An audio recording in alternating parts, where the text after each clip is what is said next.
Hello, and today we'll be playing with the Demon Lurks. This is the newest update, and this update is for Toast. And before we start, I want to show something real quick.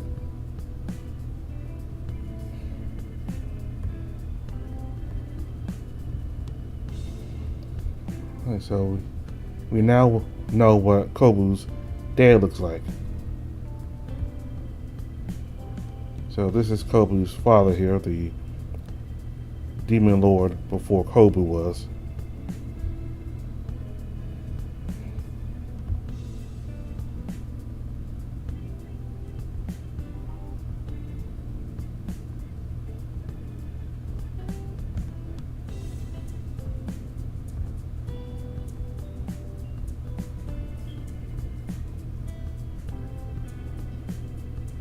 Looks like he's missing his right arm there.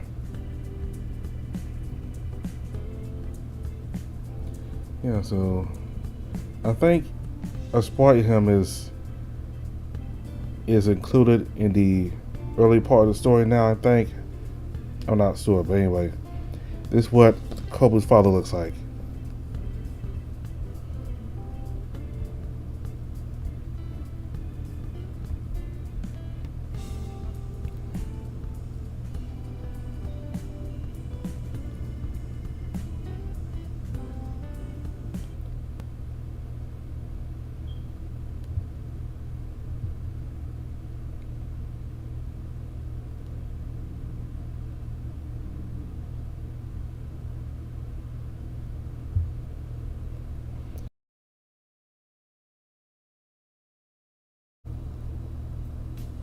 You jostle side to side, the engine's rumbles, gnawing away at your sleep before you finally open your eyes.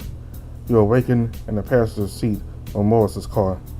You glance at the digital clock on the dashboard. 8 o'clock, an hour after you left the hotel.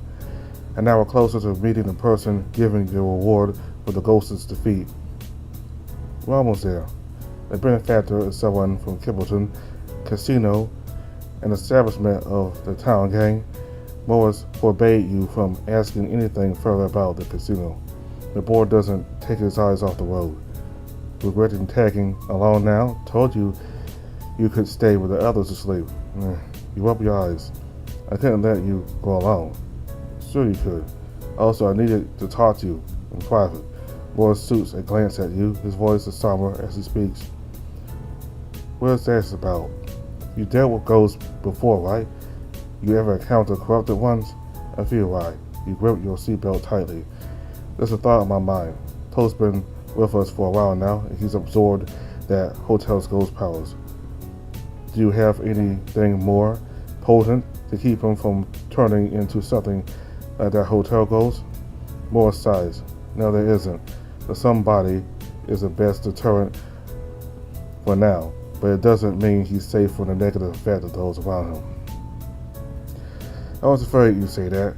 Okay then, I just need to keep him on the straight and narrow. Avoid any bad vibes and he'll be fine, right? Personally, I don't think it'll be that easy. What? The exorcists of old believed that corruption twists souls, turning them into unruly spirits. Same here for us demons. If that were true, then if you kept a ghost locked away, they wouldn't become corrupted, but that ain't what happens. Are you trying to say that something about the soul itself eventually becomes corrupted? Do you have any proof? I've seen it happen.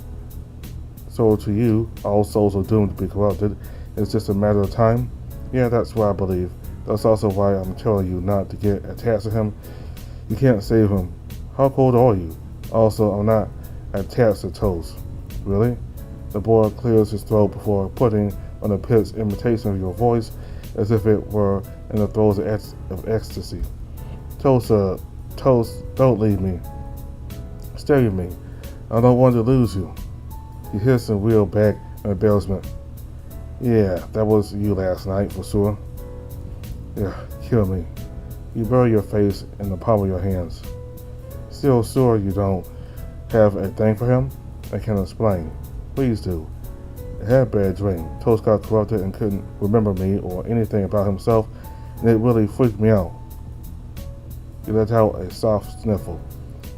I can tell you don't approve. Heck, I know I shouldn't be caring so much, but I can't help it. Morris brings the car to a stop. He leans forward and rests his head on the steering wheel for a second before sitting back up and facing you.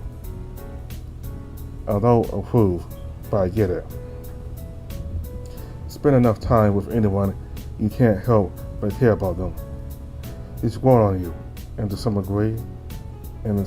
degree, he is tolerable. So what do? I can't answer that for you.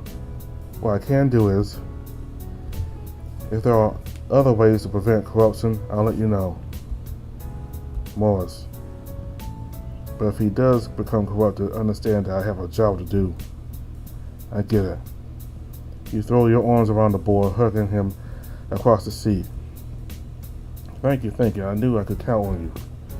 God, get off me. People will see us. Oh, don't be sorry. Who's going to see us? A knock on the driver's side window makes you jump back into your seat. Excuse me, you boys got business here? The casino's closed.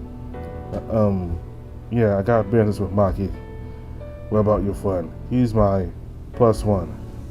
Morris emphasizes that in a strange way. The guard nods. You got the register at the front. The guard returns his pose and Morris looks over to you. Come on, follow me. Just stand behind and look pretty. Whatever you do, don't react to what you see. You wonder what he means by that. In front of you lies a black gate, intimidating all its size. Above a short road, you can see the roof of Kimbleton Casino through the tree. Morris gets out of the car, making a beeline for the gate. You follow the boy a few steps behind. After talking with the guard, Morris turns to face you. Morris points at you, then put a finger to his mouth. You nod. The gate rolls open, and a white cat in a suit comes through it, carrying a duffel bag. You stand before Morris. The cat oozes showmanship from the salesman-like smile to his sharply tailored suit. He radiates an energy unlike any demon, angel, or mortal you know. It's something completely different. As you look closer, you notice the cat's wagging tail occasionally split into two, then back into one. He's not a mortal. You remain perfectly still and silent. Maki, you're looking well. Maki yawns. I would look better if you didn't call for such an early meeting. Really, Morris, I know someone of your status needs to wake up early to make meowny, but you don't need to drag me down with you. His sharp tongue is like a lick at your face. He leans around the board to look at you. Who's this? Your phone call didn't mean Kiang. You'd be bringing a guest. Didn't mention. Your phone call didn't mention you be bringing a guest. You know how important privacy is, right? Especially in our little business. He's my assistant. He's able to see through magic, but not much else. So be nice. An assistant. And what exactly are you paying him with? Your receding hairline? Cause we both know you have nothing. Must you do this now? I swear every time we meet. Maki's eyes narrow. How cool, Morris.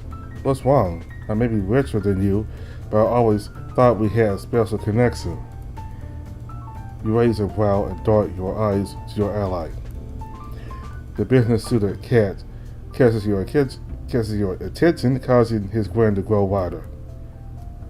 Just hand over the money, Maki. The cat holds off the duffel bag. Morris reaches for it, but the cat pulls it back. Morris growls.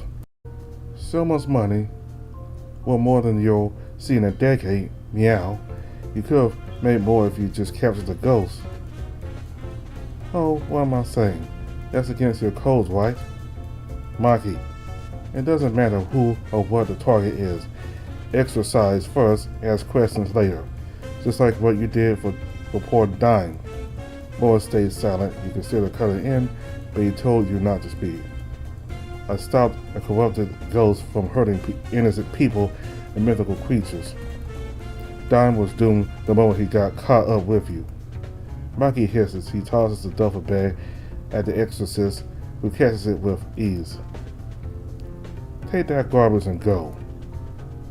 The battery. I took the replacement cost out of your bounty. The watts and batteries are all in the bag. Thanks. Mikey turns tail and struts away towards the casino. You follow Morris as he returns to the car. He tosses the bag into your lap and begins the long drive back to the hotel. The boy is fuming, huffing with every breath, his scowl rising like an active volcano. He walks it with caution. Morris, you're going a little fast. Morris stamps on the brakes. You jolt forward as the car comes to a sudden stop on the side of the road. Punk, he pisses me off. Give me the watch. Watch? In the bag. Alright. You dig through the bag and hand him his new watch along with one of the glowing blue batteries. He inserts it into the device and puts on. Morris takes in a deep breath before growling and slamming a fist onto the dashboard twice. The watch lights up in tandem with the boy's fury. Then he stops, panting heavily. It's at times like this you wonder who's really the demon here. His panting relaxes. You okay? Then he lets out another guttural growl, bashing the steering wheel before headbutting the horn, an obnoxious sound erupting from the car. The boy pants and gasps for air. Can you do me a favor and not tell the others all about this? Demon's promise. Morris sighs. That's Maki. He's always harping on the past. I just want to. He holds up his hand and pantomimes a choking accent. Deep breaths now. That cat, he's not immortal, is he? Don't ask. Better you stay out of the mess I'm already in. Just know this.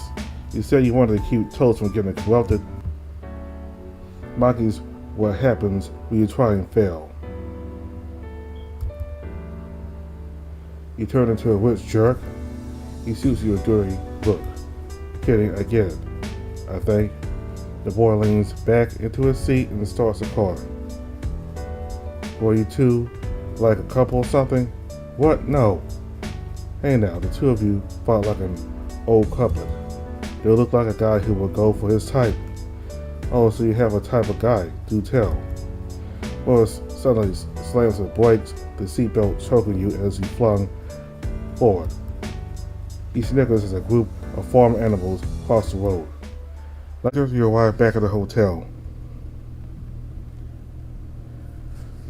Lucien enters the room, one arm carrying a tray of hors d'oeuvres, the other cradling flasks of coffee, tea, and juice.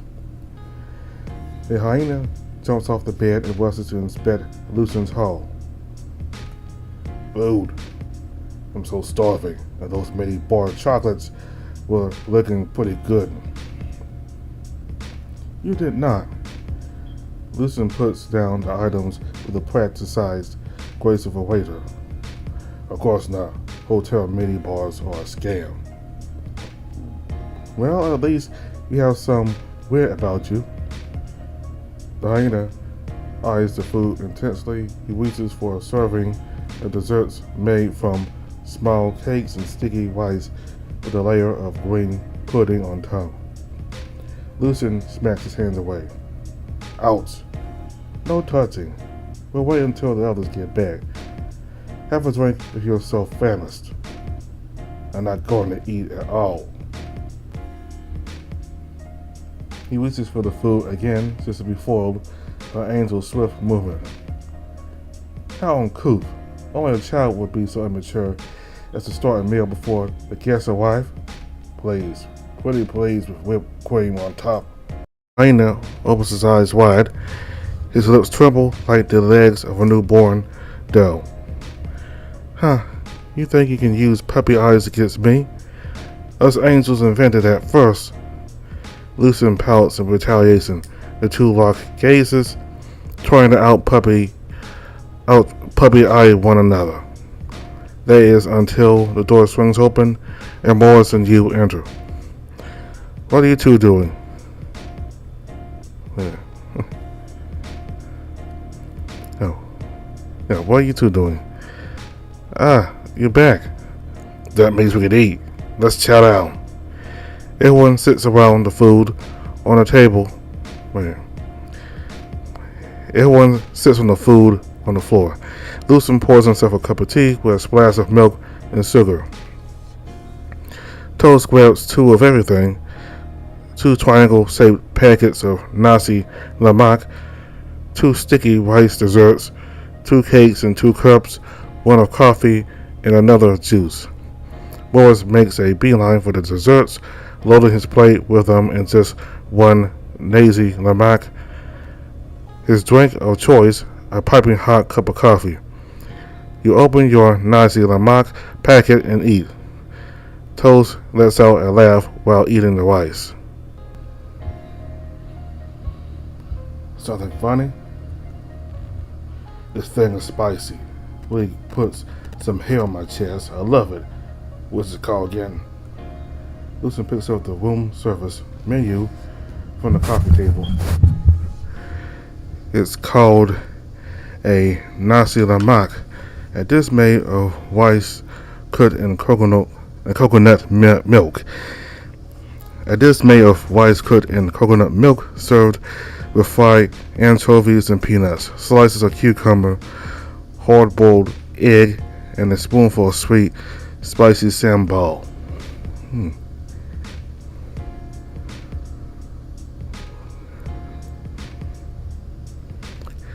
Rice cooked in coconut milk, served with fried anchovies and peanuts, slice of cucumber, hard-boiled egg, and a spoonful of sweet and spicy sambal. I want to look that up myself.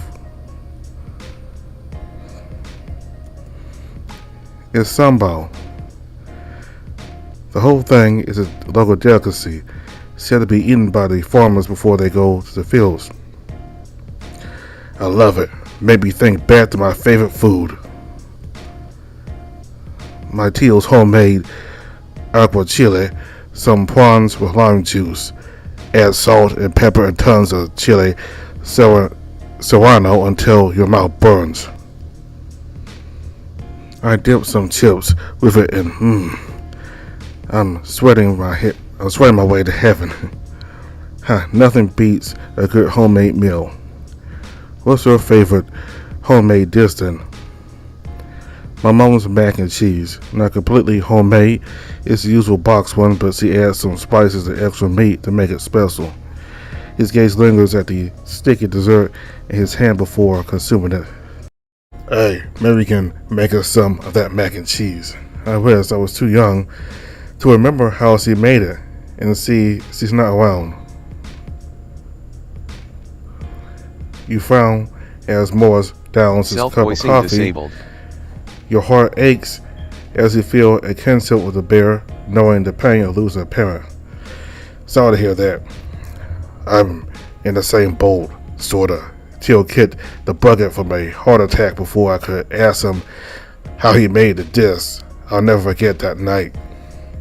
It all happened so fast. He looked like he had trouble breathing earlier in the day. Told him to go to the hospital, so he said it was a waste of money. By evening, after he closed the shop, I saw him fall and toast size. I told PB it was a big shame we didn't learn his recipe. Apparently, it was the only thing our family ever handed down. It's gone forever. The mood sours as the two hang their heads low. You catch Lucien's gaze while he's sipping his tea. You stick your head in the golden retriever's direction, signaling him to try to break the silence. Lucien sighs as he sets his cup down. I am certain that one day you two will find a flavor that will rekindle the memories of your past meals. Lucien. The other two suit him a look of disbelief. What? Tell me I'm wrong. Bruh, I'm more than just the food. It's more than just the food. I'm guessing heaven doesn't have much in terms of good eats then. Lucian tosses his hair. We don't need such sustenance.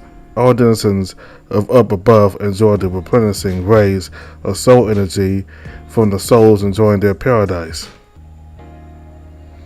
So you eat sunlight then, like a plant. No wonder he looks so thirsty all the time. We haven't been watering him. You're one to judge. His kind does the same with the suffering of souls in the underworld.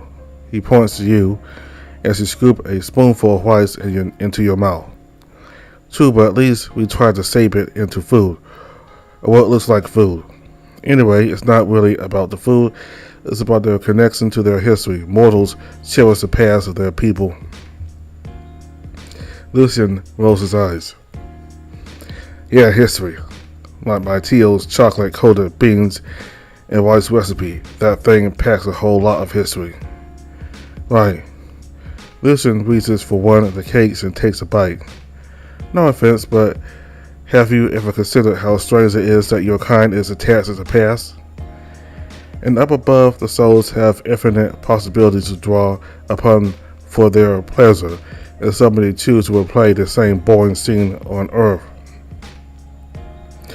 They're always making such bothersome complaints about how things need to match exactly like it was back when they were alive. Mortals have never been known to let go of the past. Time and time again, history has shown that when we abandon our past, we bring the downfall of civilization. Civilization. Look, you might have had it easy growing up, but some of us get a wild deal just for having the wrong last name. I can count with one hand how many people will offer someone a job if they had a criminal record. That's how the world works. You can't expect your past to be swept under the rug. If that's the case, then anyone could do whatever they want. As the conversation heats up, you sneak a few desserts into your mouth. Your heart races, hoping that this doesn't escalate into something. Beside you, Lucian sips his tea in a mild grin, putting yourself in his angelic shoes for a moment. You can see how the role is amusing to Lucian, as if watching children argue.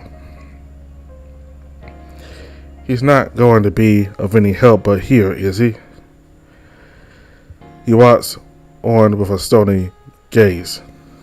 Heck yeah, the world gives no fucks about you. Take what you want and fight tooth and claw to protect it. See yourself, if everyone lived like that, it would be pure anarchy. The you of the day is built upon years of tradition and knowledge handed down by your ancestors that includes every silly mistake they made on top of yours. I'm here because of me. Nobody had any say in what I chose to do, and that's how it should be. You want to be a coward and blame everyone else in your life for the mess you became, that's on you. You calling me a coward? No, apparently, my ancestors do. The boar and hyena stand up in a huff. Oh, okay. They're standing up. I better do something. But what if I'm getting in their way? No, stand up. Say something before it gets worse. You look at Lucian, but he has closed his eyes and turned his head away. The debaters stare daggers at each other, balling their hands into fists.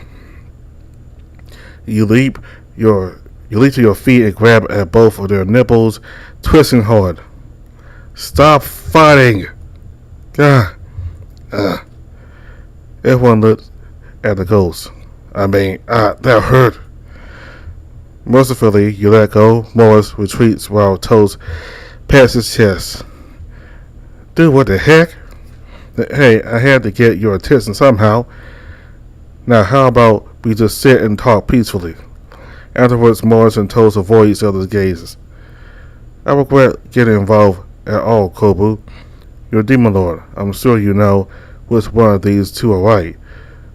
Just make a decree and call it a day. I suppose the one in charge of everyone's souls would be the expert on how people should live their lives. I was in charge of the souls of the dead, not the living. What do you think, Toast? The hyena is distracted, looking at his chest and poking at his own nipples. Toast. Uh, yeah, sure you decide, Kobu. I'm already over this anyways. Fine, I'll say something, but to be clear, only I'm only doing this to settle your minds. You both have valid points of view, so don't take this as a word of God. You wish you were God. Fine by me, I suppose. Toast. Toast sighs. Fine, I'll accept whatever you say, but I don't have to like it. But I don't want to fight either.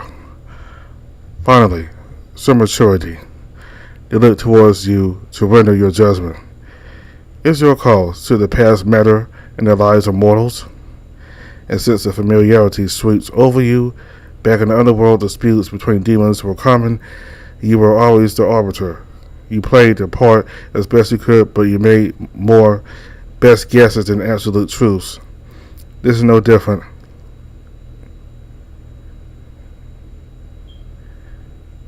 I think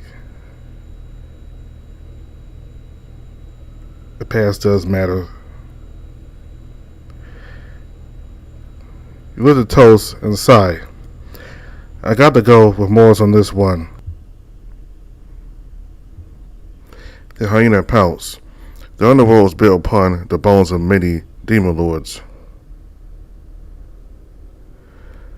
The underworld was built upon the bones of many demon lords before me. Your voice slows. Every soul is made up of memories.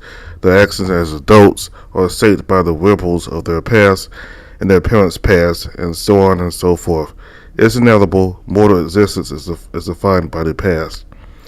And so is my own. The weight of your words stick to your throat. What does that make me? My past is filled with me messing things up. Does that mean I'm a screw up? Is that what I am?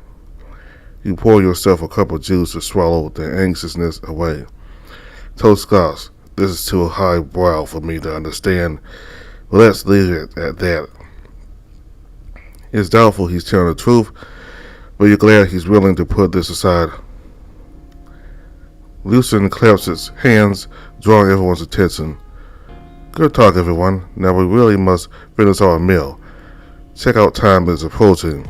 Really, though, are all mortal breakfasts meant to be so emotionally charged? Toast laughs.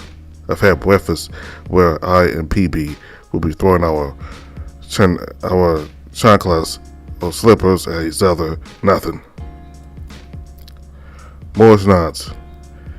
Try deadly exorcist magic with the other students back at the monastery. Oh, we've had food fights escalate into warfare at the company cafeteria. Your 1 minute, a little more while finishing your meal. After breakfast, y'all pack up and get ready to leave the hotel. On the drive down, your car crosses path with another heading to the inn hotel. Perhaps some good fortune has returned to their business. Not content with sitting still, Toast has all of you join him in a game of I Spy while you make your way past the green paddy fields. Okay, Kobu, I spy with my one eye something yellow. I'm going to guess it's Lucien again. Naz's caller. Excuse you, this is Divine Gold. Hand forwards into a collar by Lord Gary himself. Hate to cut the fun short, but before I send this card back, do we have an update on the plan, Mr. Demon Lord? You sit upright. Right, now that we have the cast, we just need to apply to join the court. They're mostly seen around Kimbleton Park. I could drop you there. I'll come along as well. Relax. He'll be safe with me. Toast puts his arm around your shoulder and pulls you in close. No one's gonna mess with my partner. Lucian turns around to leer at him. What experience do you have with dealing with a magical colt? Bubkiss, you can do better. Well, no. Lucian, I trust Tosin will be fine. Besides, one look at you and the cultists will never leave us alone. The angel turns back to the front. True, I'm cursed by my natural charms and good looks. Why must the world be so cruel to the beautiful? He feigns a sniffle and a few crocodile tears. Yeah. Why not take Morris? He is neither too charming nor too hideous to look at. Ugh. No, it has to be Toast. If anything happens to us, you both stand a better chance at saving us or carrying on the mission. You guys are my only insurance. You worry too much. Well, I'm sure we'll breeze right through this. Now, how we get in? Just walk up to them and say you want to join. Morris lets out a sarcastic chortle. Good idea, just like the time I walked up to a family possessed by the spirits of poker players and said, "Deal me in." Yeah, that's a long shot. If anything, they'll be more wary of us because we went looking for them. What do we know about the cult? They're obsessed with some leader. Very weak of desperation. They prey on the helpless. Yes, the helpless. There's something we can use. You smile as your mind catches a plan. Lucian catches a glimpse in the rear view mirror. What in the up above are you scheming back there? I know exactly how we can convince them we're helpless without needing to prove anything. Toast and I can pose as runaways trying to escape some shady family with tons of power and influence. Hold up, I don't think I'll be able to remember a complicated cover like that. But it's a plot from an anime I watched. The ghost is right, it's too complicated. It will be able to poke holes in the story. Well, what's a simple, hopeless story we can use? I know, just tell them about your life. What? You have a pretty hopeless backstory. You lost your big shot job on the run from the people you wronged. You live in that crummy apartment too. A crappy minimum wage job. You're getting raped. Oh, and your friend King got kidnapped. Sounds pretty hopeless to me. I hate to admit it, but he's right. You're rather hopeless. No, don't say that. Come on. Surely my life isn't that terrible. Can't think of anything. No. Nada. You let out an exasperated groan and sink your face into your hands. Face it, Kobu, you're a definition of hopeless. It's a miracle you haven't fallen to the cult already. And that's why we all love you, bud. Toast pulls you in for a hug. This is torture. Your companions break into gentle laughter as they try to lift your spirits during the drive to Kibbleton Park. Morris pulls up a stone's throw away from the park entrance. The four of you watch the gate carefully hidden within a nearby alleyway. You clutch the duffel bag close to your chest. It's heavy with the weight of responsibility. Lucian points out a group of 8 cultists at the gate. They loiter around the area, drinking from their bottles and just chatting with one another. They seem tired. Now's a good time to approach. You two remember your story? You nod. Yeah, it's basically everything that has happened to me and King, minus the demon part. I got it. Toast, who's standing next to you proudly, points to himself. And I'm King's friend too.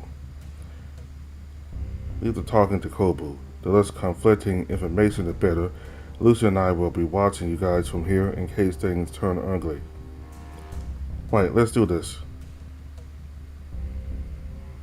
You take a deep breath and approach the coaches. Toast tags along behind.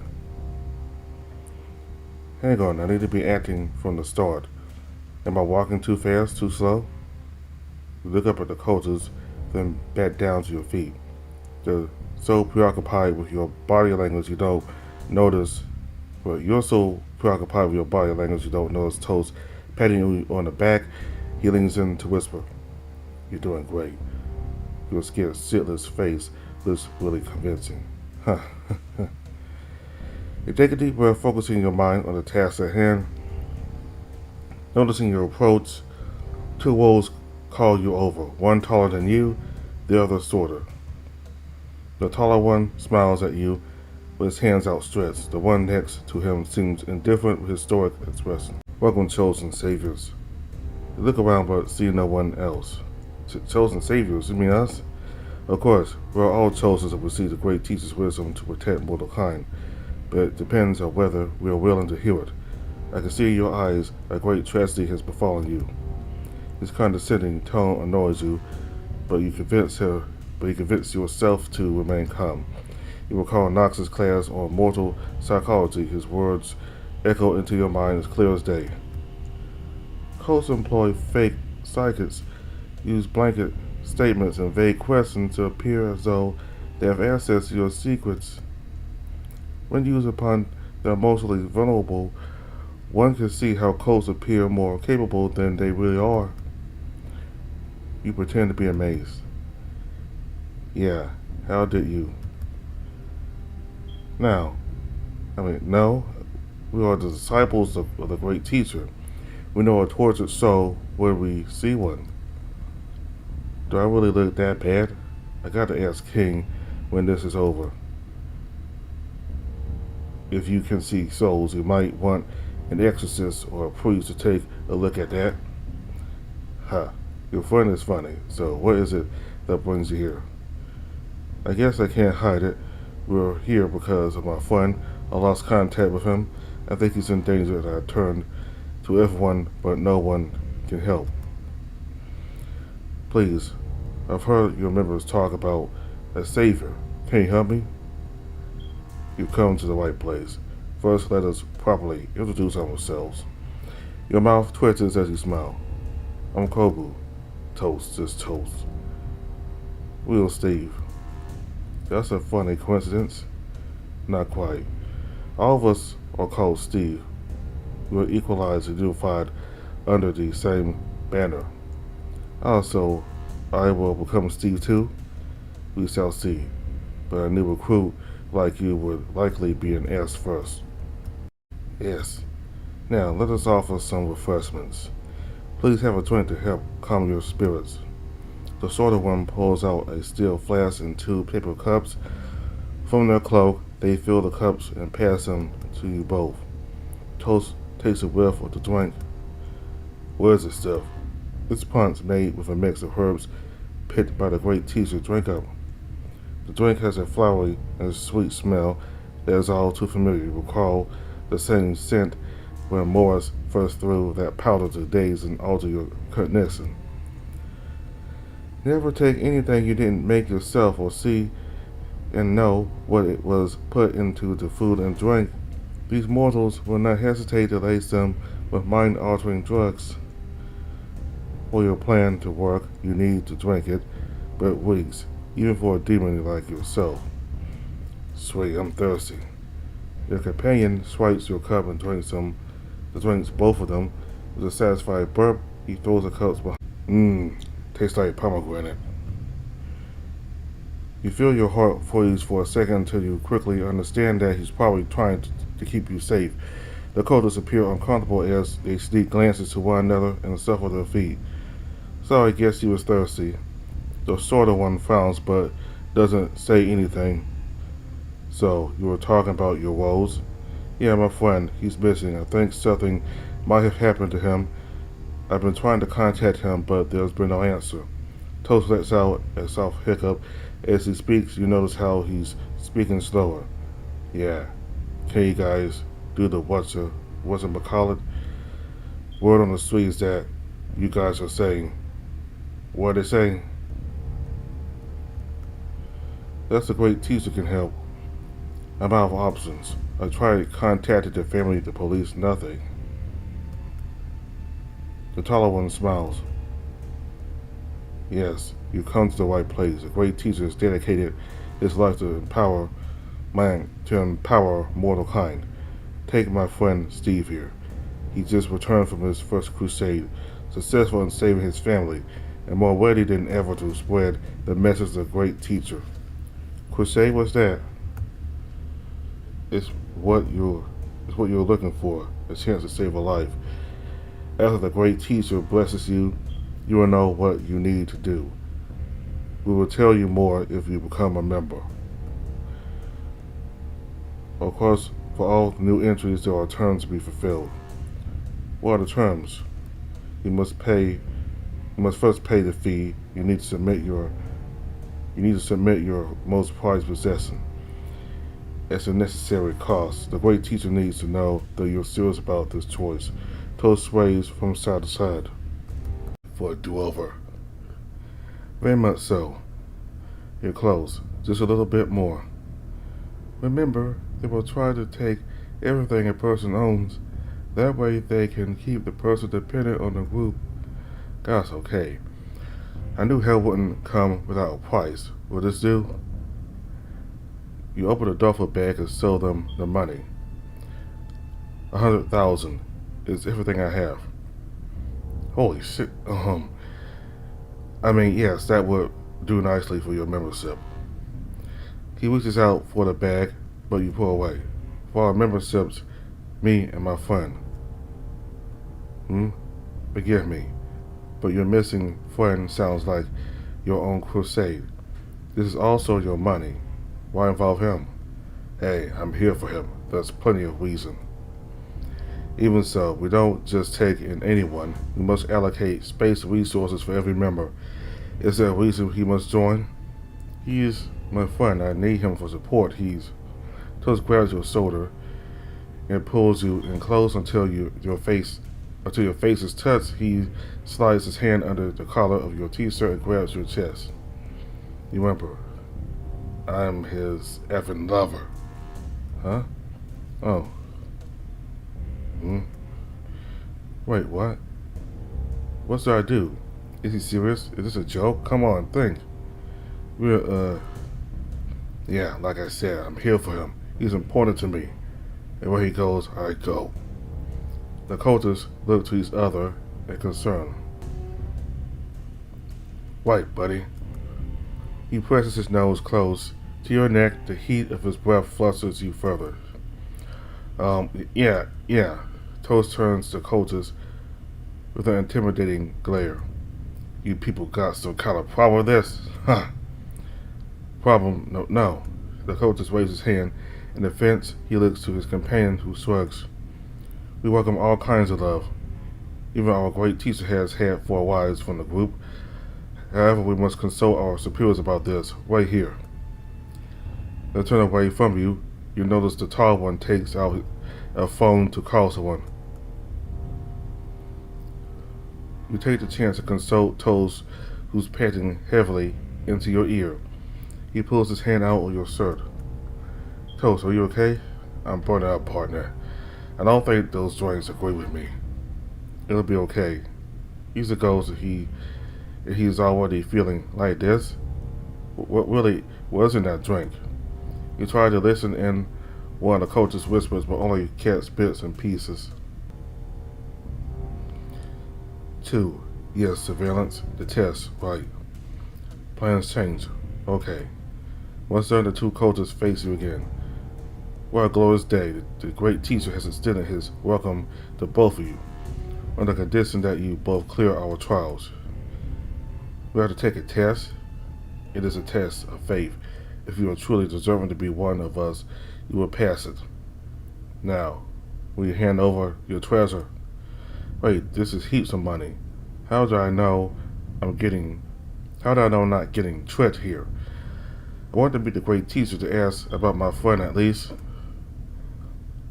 All in due time. The great teacher was the one on the phone who asked us to test you, so please, your patience is appreciated. Now, to put your worries to rest, we will entrust you with this. The sort of Steve walks off and comes back holding a red air fryer. Is that a fancy microwave? Well, we can get those for cheap at a thrift store. Inside you will find invitation to our campsite. Of course you aren't permitted there until you are summoned. Seriously? We can't go in? Dang it. No wait, calm down. They're being cautious and hard to get. Can't seem to too desperate. We'll also need your contact information. You also need your contact information and address, okay? Though you hesitate to give anything to them, you have no option but to play along. You hand over the duffel bag stuffed with over 100,000 in exchange for the air fryer. The sorter will record Toast and your own information into his phone before returning to the other coaches. You try to sneak a peek at what he's doing, but the taller one steps into your view. We will be in touch. Now, you're welcome to join us in our prayer circle. I think I have to pass. My friend here seems really tired. Toast giggles. That's what you get for drinking so much punch on your first time. So I'll be worried about that? No. It's the natural healing power of the herbs. It's balancing his chi while we're adjusting his spiritual nods in accordance to the natural order of the stars. You blink. Oh wow, okay. Thank you. I look forward to hearing from you guys. May the great teacher bless you, fellow brother. You stole the toast back to the alley that you originally came from. Lucien waits further down the alley, but he's alone. He spots the both of you before his eyes trail down to the air fryer. Whereas Lucien raises his hand, shakes his head, and points at your cookware. You return a confused look.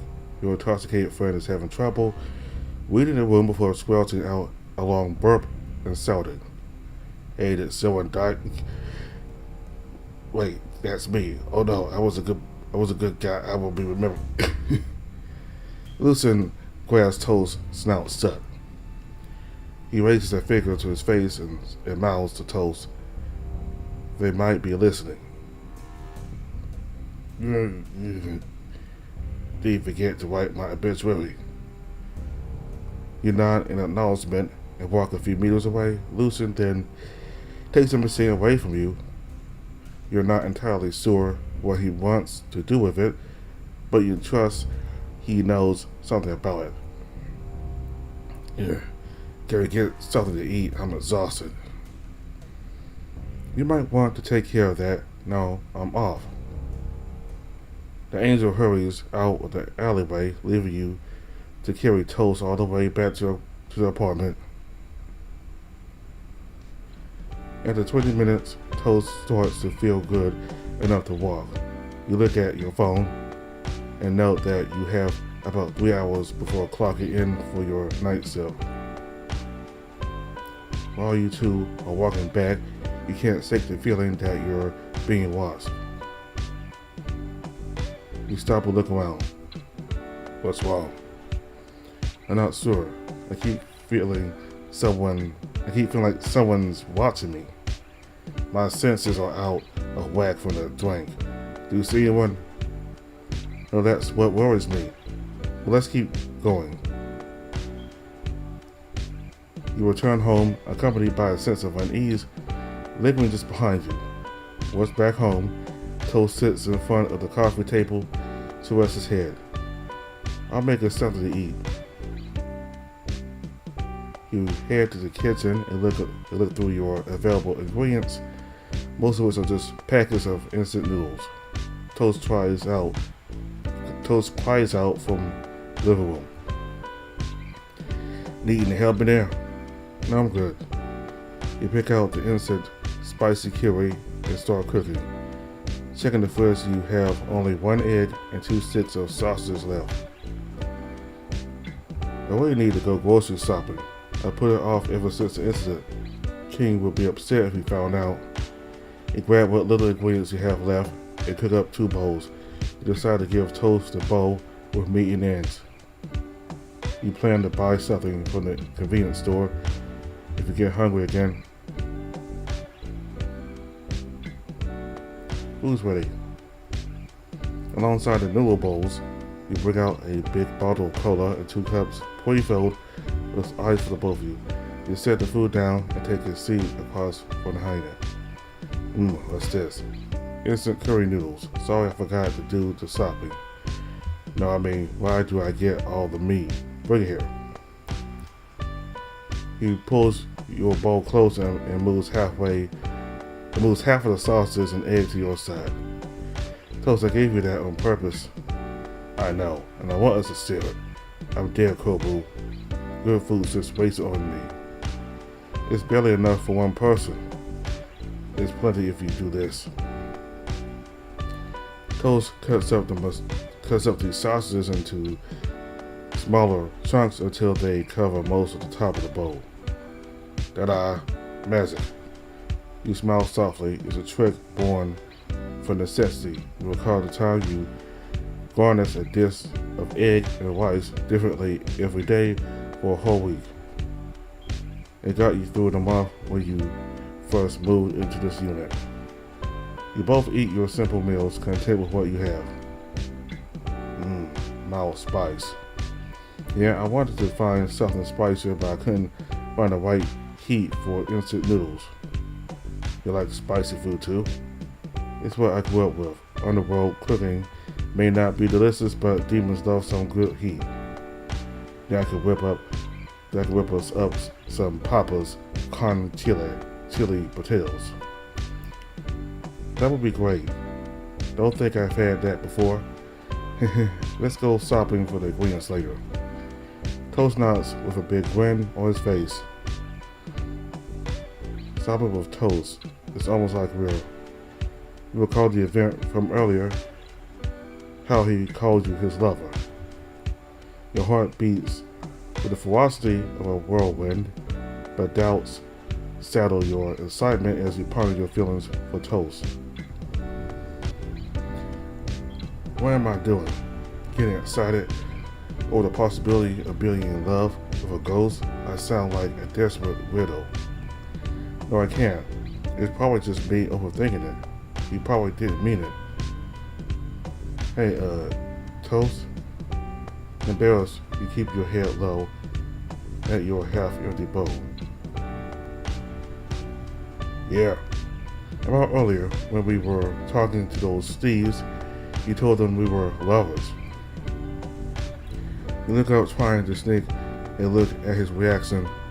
Toast continues to smile like he usually does, giving you no hint as to what's going on inside your head. Ha, that. He scratches the back of his head. I think that was a punch talking. Sorry there, buddy. Didn't mean to weird you out. Somehow that stings your heart a little. Yeah, I was shot back there. Really. Now we have to play the part of lovers. I'm not that bad at cats unless are you not into dudes. I'm a demon. It doesn't matter what form my lover takes. Does it matter to you? Toast slurps his noodles. Nah. I mean, I have a mug that only a mom could love. And mine left with my dad and never came back. Heavy. Too heavy a topic. Look at your food, the sips of soup, or taste us as your mind wanders about the idea of love. I can't even remember the last time I could say I was in love. Surely I have. I mean, I've met so many people when I was Demon Lord. I kiss here, a fling there, then I just leave, rinse and repeat. It's a kind of love, then what do I feel about him? Looking at the happy-go-lucky hyena, you muster up some courage to ask him what's on your mind. Have you been in love before? Me? Oh, tons of times. There was Mila, Sarah, Mikey, Matteo, then Mikey again. We made love tons of times. You chuckle at how similar you two are. Toast, that's making love. It's different from being in love, though. Both can happen at the same time, and that's the best kind of love. What's the difference? Being in love, the feeling. Come on, you used to be alive. Haven't you Light looked into someone's eyes and felt a burning passion growing. Toad slurps up the rest of his meals before thinking over your statement, or a bunch of times before a shootout. No, romantically, have you ever watched in the romance novels, in romance movies, a bunch, but not the ones you're thinking of. He chuckles and bounces his eyebrow up and down twice. I can't believe I'm trying to explain the concept of love to a ghost. We're so screwed when we enter the code. Well, explain away. Got to let you know, though, I'm a visual learner. You sighed. Okay, let's give it a shot. If we're going to convince the code, we gotta at least be able to look at each other lovingly. I'm looking. His gaze invites you to look upon him as well. Good start. Now think of someone special in your life, someone who's charmed you, someone you maybe not known completely, but you want to get to know him. As you look into his eyes, you notice the depths of his pupils. He has mild bags under his eyes you've never noticed before. Who are you thinking of? Secret. Who are you thinking of? Mine's a secret too. He cannot know that you're thinking of nobody else but him right now. Yeah, and then picture all the good times you've had with this person and how you want to be there as a part of their lives, both the good and the bad. You lean in closer, following the rhythm of your heartbeat as he does. Yeah, let the desire, that care, that passion swell up inside you until you want to kiss him. Your lips tremble as an inch ever closer to his. Unknowingly, you've begun to lower your voice, and your words become a whisper. When you imagine that kiss, you see sparks going off like New Year's fireworks. Sispa, spark. You both close your eyes. His warm breath tickles your gentle lips. Then you both pull back with looks of disappointment. You check your phone and see it's a call from Morris. Hello? What? Well, angry much? I'm just checking in on you. Wherever Morris is, it sounds windy. I'll do the dishes. You nod and hand him your empty bowl. Where are you? Why is it so windy? I'm writing Lucian. Morris. An utter squandering of my powers just so he could save money. Time two. You forgot that. Hello?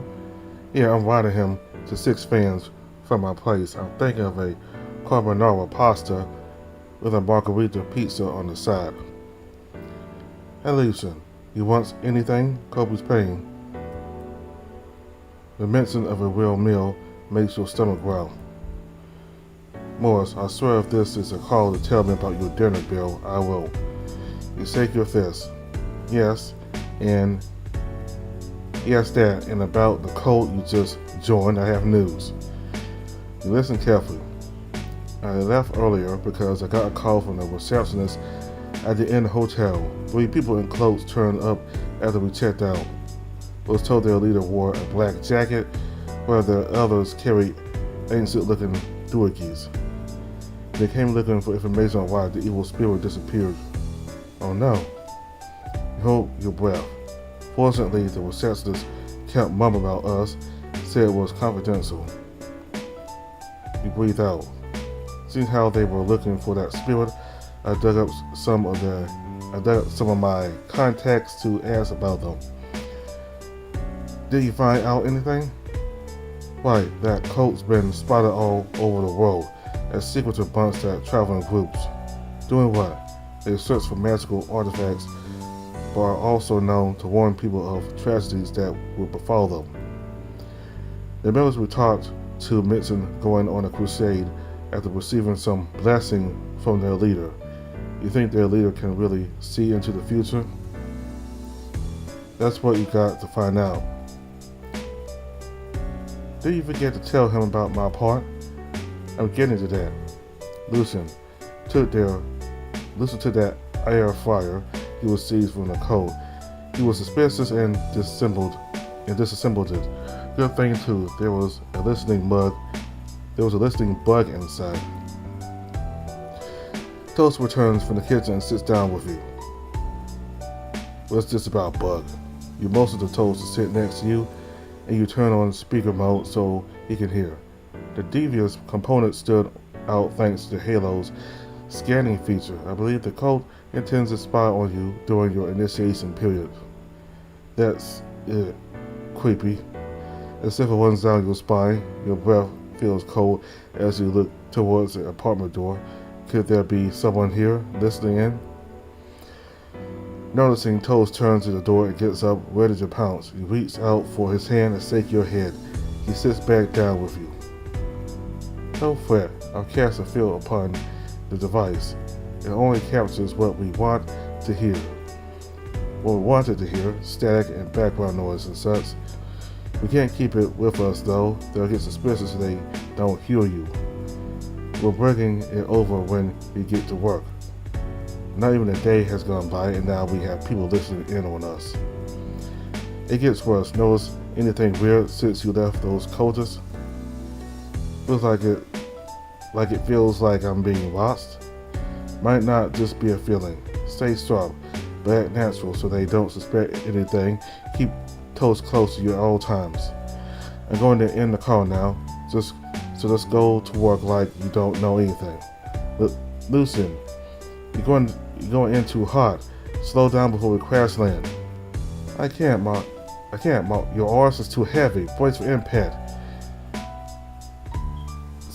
Take mushrooms. Take. I don't know what that means. Yeah. The dial tone kicks in and the call ends. Are those two going to be okay? Pretty sure they're fine. You shrug. Man, this is just like the adventure movie, you know? Where that treasure hunting coyote beats up old-timey coats to bring treasures back to the museum. Sounds more like a cheap horror flick. What's this? Your phone buzzes as a message from Mike pops up and you open it. Couple, Toast got the job. Gonna need you to train him and to sign more paperwork. Get him to come in tomorrow morning. There's a file of documents in the break room for him. Please stay back to give him the orientation. You got it. Oh my God, you got the job. You jump to your feet and almost smash your phone into the ghost's face. Fuck yeah. He springs up with you and pulls you into a hug. He spins you around in his strong embrace. For a moment, your shoulders feel light again, like the bygone days of peace and fun on Earth have returned. You share a laugh as he puts you back down as you gaze into each other's eyes, warmth and comfort blankets your heart. Thank you. It's just a retail job. You know what I mean? Thank you for believing in me and giving me this chance. Toast. You feel Toast's pride smile upon you. Do we still want to practice looking at each other? Nah, I think we got it. Outside the apartment, cloaked figures stalk the street. They hold a vigilant watch over the new recruits, ready to report even the drop of a pen to their leader. Unbeknownst to them, on the rooftop nearby, they are being watched by Morris and Lucia. The exorcist munches on his pizza with quiet confidence that he will not allow the Colts to bring home the Kobu. However, their foresight keeps them blind to Vendrake's plans. His agent lurks in the saddles ready to exploit every crack in Kobu's and his allies' armor. Well, supposedly, if it didn't get blasted before making an appearance.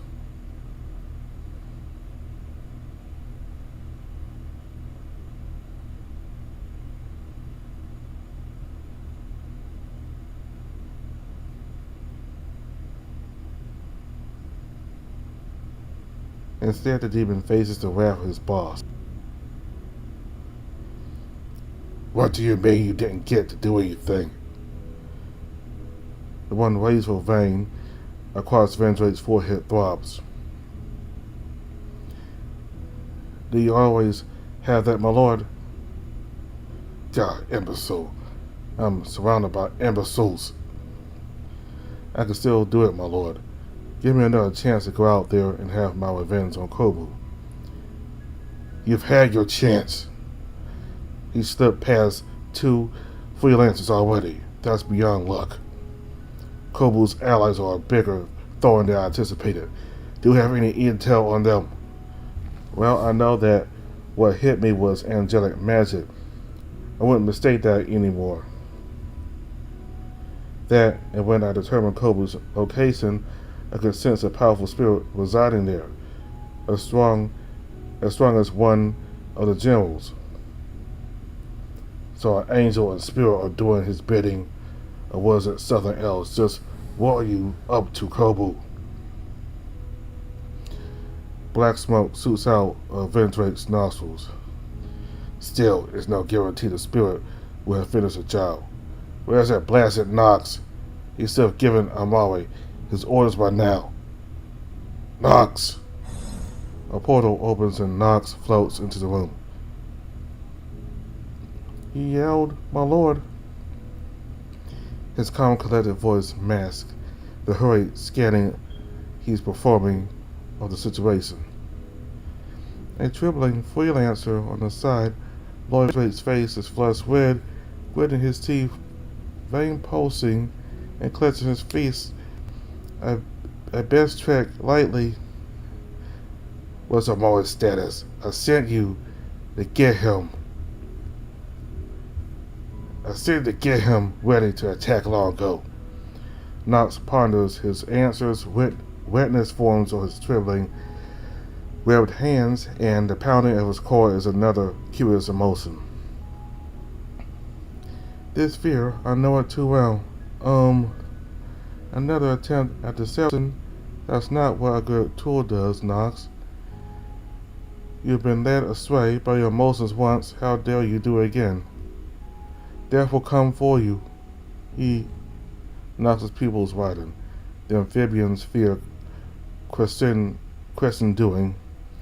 Then the image of Amari by the birds bathed in the orange glow of the underworld flashes in her mind. A memory of perfect bliss. That memory eases their trembling hands. He requires time, my lord. I've taken upon it to monitor him and keep him on track. Vendrake's eyes narrow.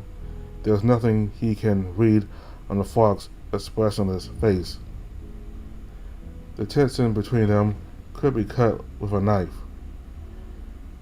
Fireman's, who's watching from the side, gulps, wondering what his fate will be.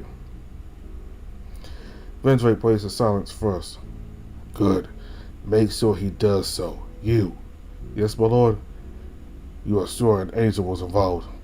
I can confirm angelic magic was used.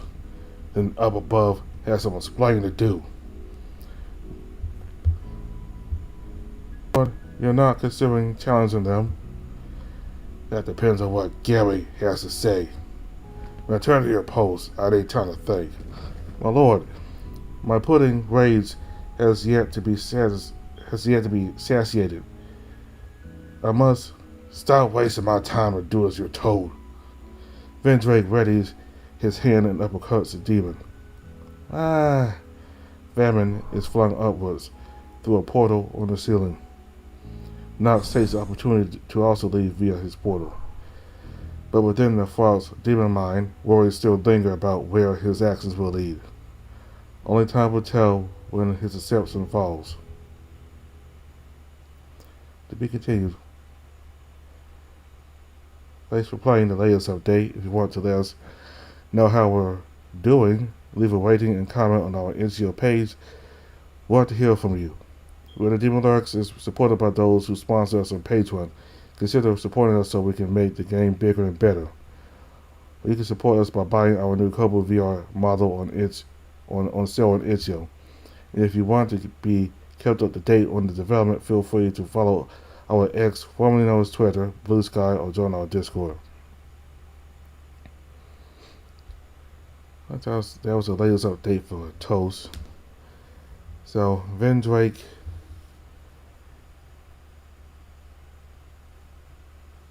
apparently now knows. Fireman,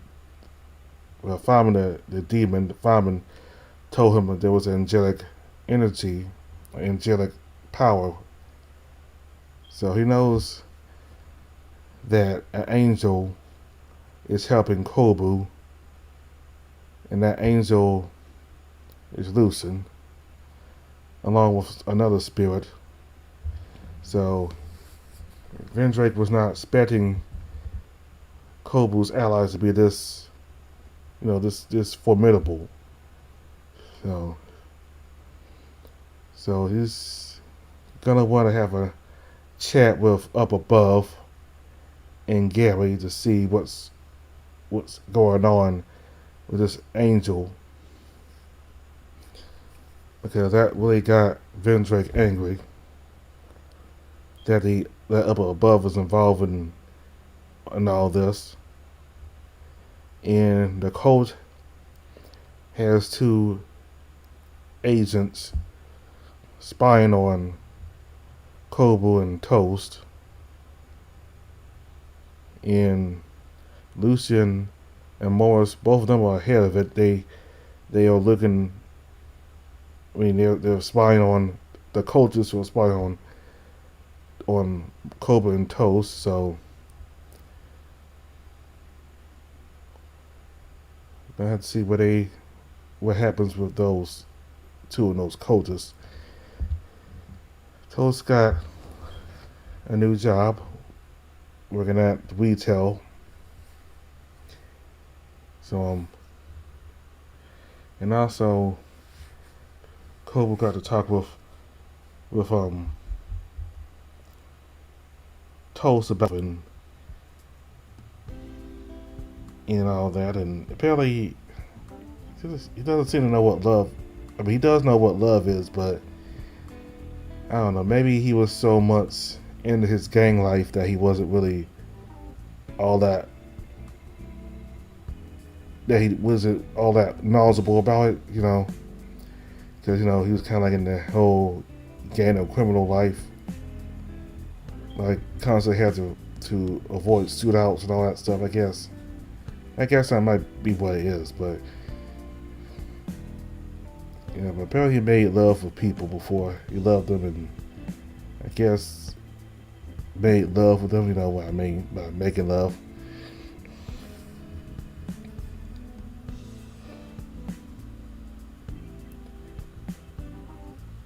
So Kobu and Toast are trying to join his cult so they can get information about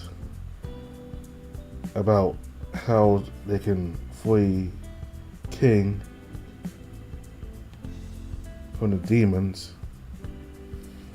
So we'll have to see what happens next time. Alright, so thank you all very much for watching. Bye.